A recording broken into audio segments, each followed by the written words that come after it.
Hello everyone, once again welcome back on my YouTube channel. Student, आज के session में हम डिस्कस करेंगे कोऑर्डिनेशन, जो कि हमारा टॉपिक चल रहा है कोऑर्डिनेशन। ठीक है,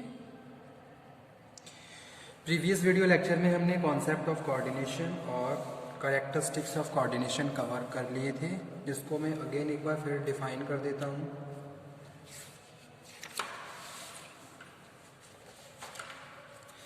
जैसा कि यहाँ पे मेंशन किया गया है, कोऑर्डिनेशन क्या है?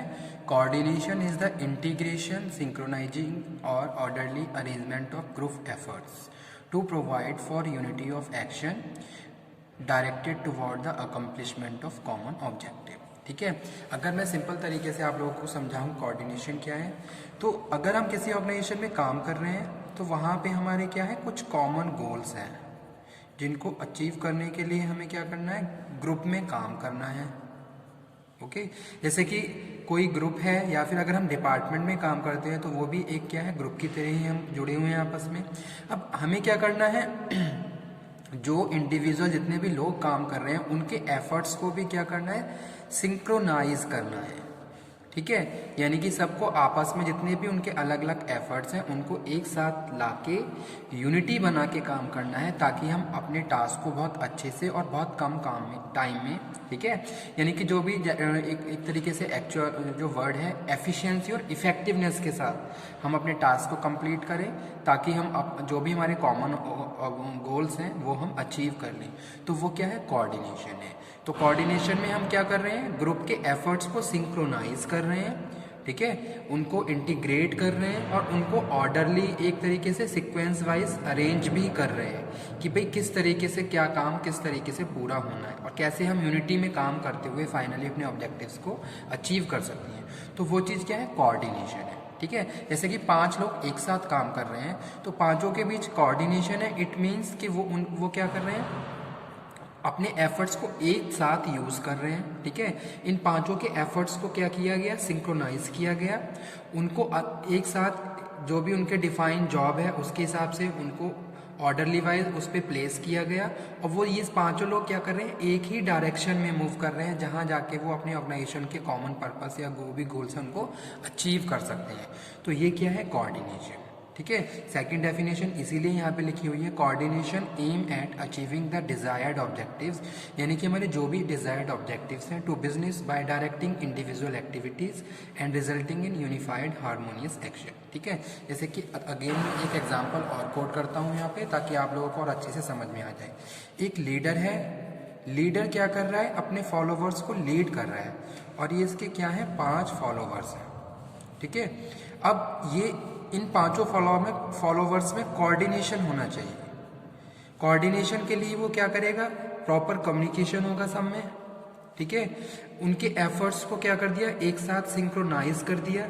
ठीक है, एक साथ लेके आए और उनको हमने उनके एफर्ट्स को जो भी हमारी जो एक्टिविटीज की उसके हिसाब से अरेंज भी कर दिया है कि भी कौन पर्सन किस टास्क को पूरा करेगा।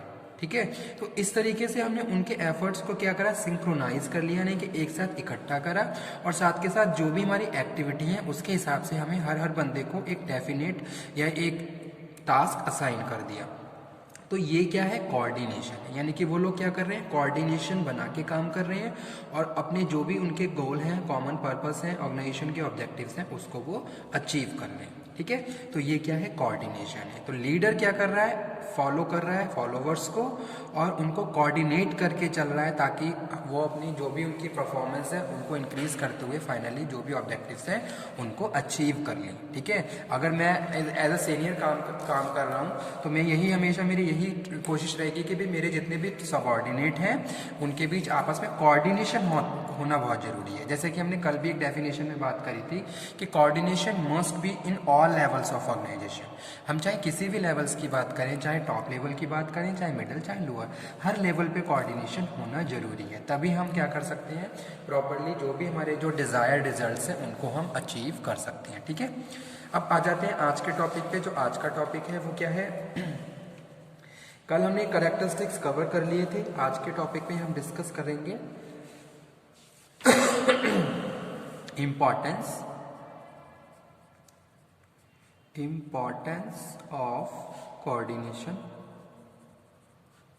क्या इम्पॉर्टेंस है कोऑर्डिनेशन का, तो ये डिस्कस करेंगे आज के इस सेशन में। सबसे पहला है unity of command.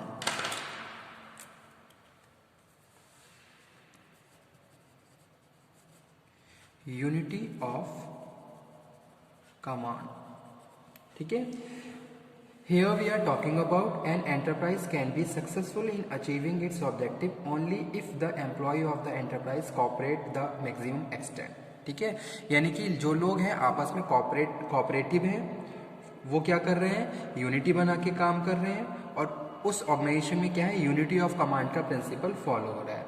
Okay, cooperation is possible only when there is a unity of command in orders to be issued by the to the workers, ठीक है। यानी कि जो वर्कर्स हैं वो क्या कर रहे हैं, यूनिटी बना के काम कर रहे हैं, और वो क्या कर रहे हैं, जो भी उनके सुपीरियर हैं उनके ऑर्डर को प्रॉपरली फॉलो कर रहे हैं, ठीक है।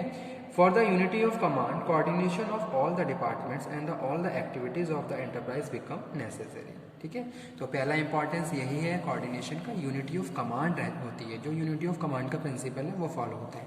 जैसे कि अभी मैंने बताया था कि 5 फॉलोवर्स हैं, तो वो 5 फॉलोवर्स अपने जो भी उसका सुपीरियर है उसके ऑर्डर को मानेंगे, उसके इंस्ट्रक्शन को पूरा करेंगे और अपने एफर्ट को सिंक्रोनाइज करके अपने ऑब्जेक्टिव्स को अचीव करेंगे। तो यूनिटी ऑफ कमांड वहाँ पे क्या हो रही है, फॉलो हो रही है, ठीक है, कोऑर्डिनेशन के through.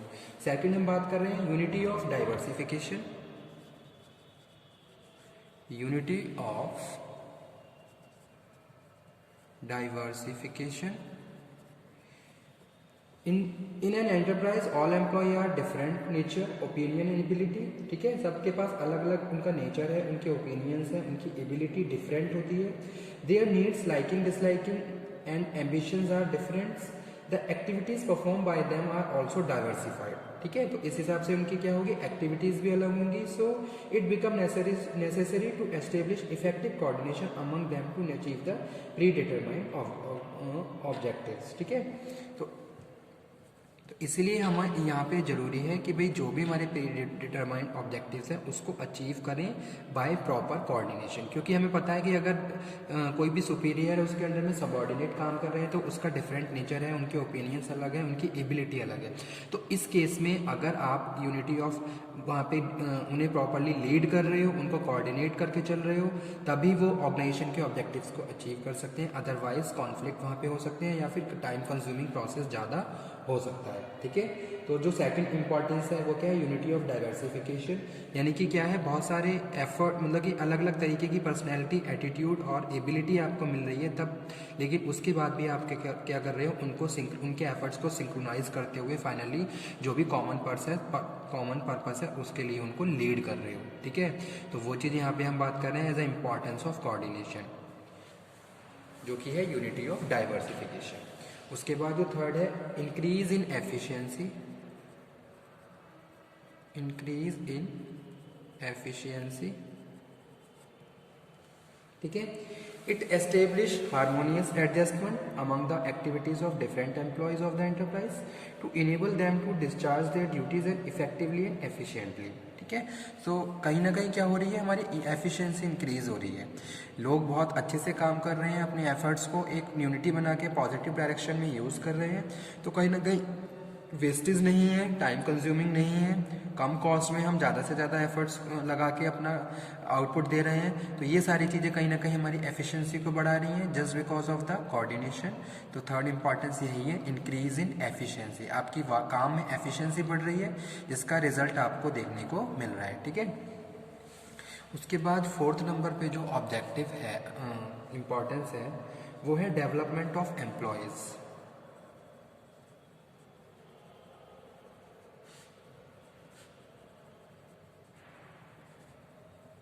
Okay, according to Notes O'Donnell, effective coordination solve the problem when they arise, while best coordination estimate the problem and take care of necessary action to solve before they arrive. ठीक है।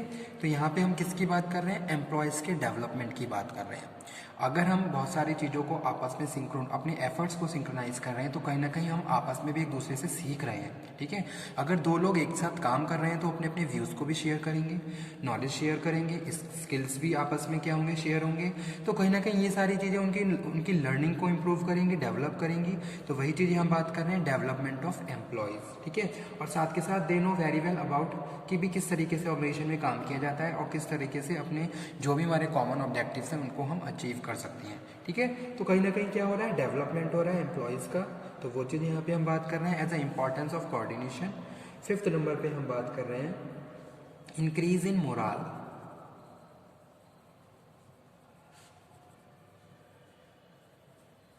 Okay, morale is a group feeling. Okay, group में हम अगर हम किसी group में काम कर रहे हैं तो वहाँ पे हम एक सेंस ऑफ पार्टिसिपेशन या फिर यूनिटी, इस तरीके की हमें फीलिंग्स आती हैं। ठीक है, अगर हम किसी भी ग्रुप का पार्ट हैं, अगर वो ग्रुप बहुत अच्छे से काम कर रहा है तो कहीं ना कहीं ये सारी चीज़ें हमें मोटिवेट भी करती हैं, हमारे मोराल को और ज़्यादा बिल्डअप भी करती हैं।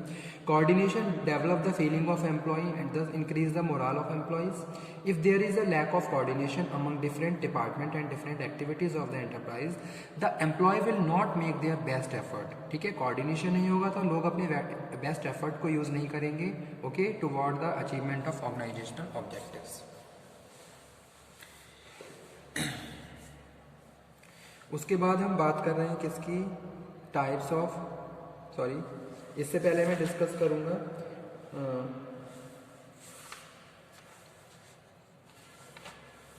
Objectives of coordination.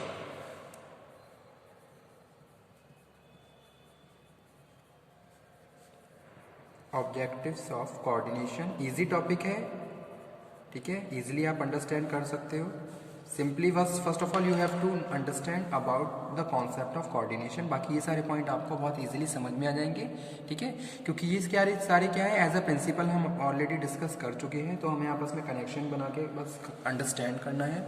Objective of coordination में हम फर्स्ट बात कर रहे हैं किसकी, harmony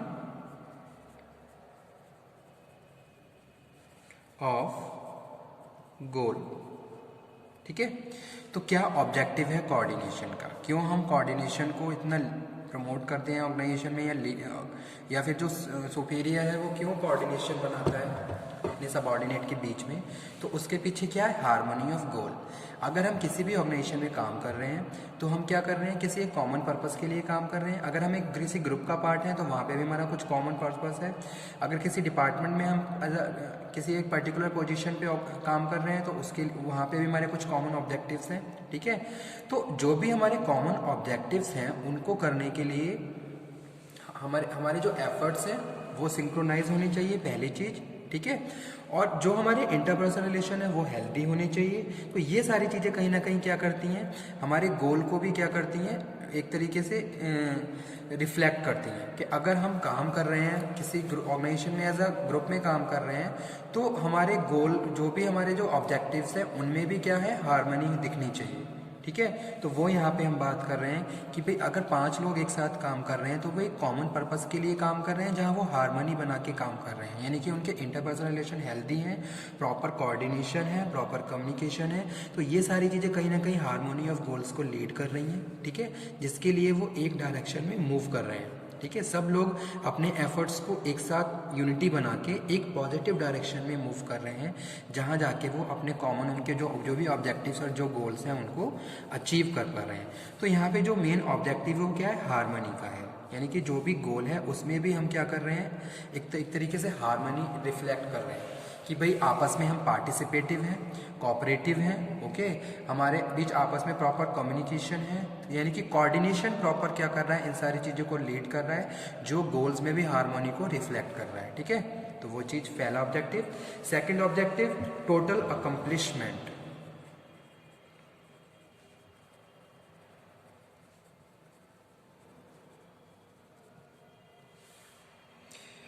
through coordination it is possible to bring about the total accomplishment. सारी चीज़ों को आप प्रॉपरली कर सकते हो अगर आपके जितने भी लोग काम कर रहे हैं उनमें आपस में कोऑर्डिनेशन है। अगर कोऑर्डिनेशन नहीं होगा तो कभी भी टाइम पे अपने टास्क को कंप्लीट नहीं कर सकते हैं और जो भी उनके ऑब्जेक्टिव्स हैं उनको अचीव वो नहीं कर सकते हैं। ठीक है, तो इसीलिए यहाँ पे हम बात कर रहे हैं, it has been proved that the total accomplishment of 10 employees of a department whose efforts are properly coordinated will be far greater than the mathematical sum of their individual accomplishment. ठीक है, this happen because through the coordination duplication of effort is prevented and the time and energy thus saved, the better utilize of more creative task. Okay, तो जो जितने भी लोग काम कर रहे हैं उनके अगर हम एफर्ट्स को यूज़ कर रहे हैं, उनको सिंक्रोनाइज करके एक एक्टिविटीज़ में हमने असाइन कर दिया गया है, तो ये सारी चीज़ें कहीं ना कहीं हमारे टास्क को इजीली कंप्लीट करेंगी। ठीक है, तो वो क्या है, ऑब्जेक्टिव है टोटल अकम्प्लिशमेंट। अगर आप चाहते हो कि आप कम गिवन टाइम में सारा जो भी आपको टास्क असाइन किया गया है आप उसको पूरा कर लो, तो आपको कोऑर्डिनेशन बनाना पड़ेगा, तभी जाके आप क्या कर सकते हो, उसको काम कवर कर सकते हो। थर्ड हम बात कर रहे हैं इकोनॉमी एंड एफिशिएंसी। जो थर्ड ऑब्जेक्टिव है वो क्या है, इकोनॉमी एंड एफिशिएंसी है।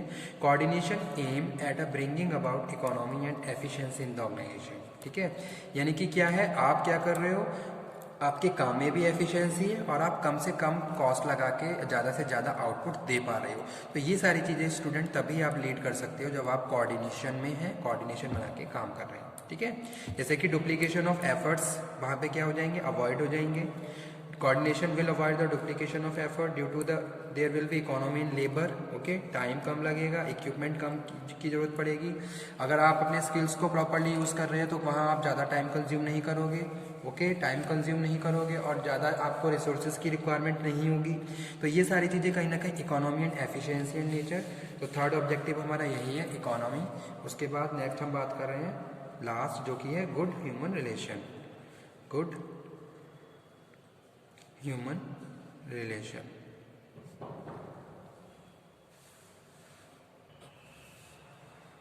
Coordination attempt to achieve good human relation in the enterprise.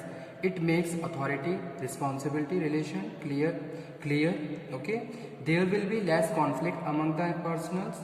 This will lead to job satisfaction among the employees, leading to their high morale. तो human relation क्या होंगे, healthy होंगे, good human relation होंगे अगर coordination है। ठीक है, coordination attempt to achieve the good human relation in the enterprise. It make authority responsibility relation clear. सबको अपनी जॉब प्रॉपर्ली डिफाइन है, क्लियर है। ये सारी चीज़ें कहीं ना कहीं हमें क्या कर रही हैं, सेटिस्फेक्शन दे रही हैं। हम क्लियरली अपने टास्क को कंप्लीट कर रहे हैं, तो ये सारी चीज़ें कहीं ना कहीं हमें सेटिस्फेक्शन प्रोवाइड करवा रही हैं और हमारे ह्यूमन रिलेशन को और ज़्यादा बिल्डअप कर रही हैं, हमारा मोरल मोटिवेशन को और ज़्यादा बढ़ा रही हैं। तो ये लीड कर रहा है गुड ह्यूमन रिलेशन।